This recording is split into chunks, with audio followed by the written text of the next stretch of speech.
अस्सलाम वालेकुम। मेरा नाम डॉक्टर मुख्तियार है और आज मैंने बात करनी है डेंगू के बारे में और ख़ास तौर पर डेंगू की अलामात के बारे में कि वो क्या होती हैं। सबसे पहले तो जो डेंगू है ये फ्लेवी वायरस है, उसकी वजह से होता है और इसकी जो अलामात का ड्यूरेशन है वो 3 से 14 दिन के अंदर अलामात आ सकती हैं। मसलन आज किसी को डेंगू मच्छर ने काटा है तो 3 से 14 दिन के अंदर अलामात आ सकती हैं।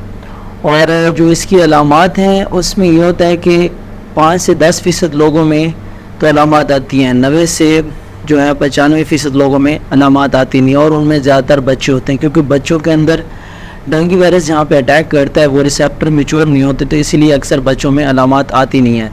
तो जो 5 से 10% लोग हैं जिनके अंदर अलामात आती हैं, उनमें से कुछ लोगों में तो नज़ला ज़ुकाम की तरह कुछ अलामात आती हैं और कुछ लोगों के अंदर क्लासिकल डेंगू बुखार की जो है वो अलामात आती हैं, मसलन हड्डी तोड़ बुखार की अलामात आती हैं।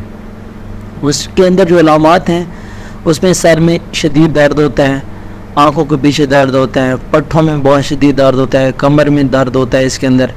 और इसके बाद जो मसूड़े हैं, नाक है या फिर उल्टी में या फिर खांसी में, बहाने में खून आ सकता है। उसके अलावा जो जिस्म है इस पर रैशेस वगैरह बन सकते हैं। जो बच्चे होते हैं उनके अंदर बेचैनी पाई जाती है। आप पानी पी रहे होते हैं लेकिन उसके बाद जो पेशाब होता है उसके अंदर कमी हो रही होती है, माहवारी जो होती है वो मामूल से ज़्यादा हो रही होती है। तो ये अगर इस तरह की कोई अलामात आ रही हैं तो इनमें से अगर 2 से 3 अलामात भी आ रही हैं तो आपको CBC ज़रूर करवाना चाहिए। और CBC के अंदर फिर हम देखते हैं कि रेड ब्लड सेल हो गए, वाइट ब्लड सेल या प्लेटलेट्स, अगर इनमें तीनों में से कोई भी कम हो रहा है या 2 भी कम हो रहे हैं तो आपको फिर अपने डॉक्टर से रजू करना चाहिए।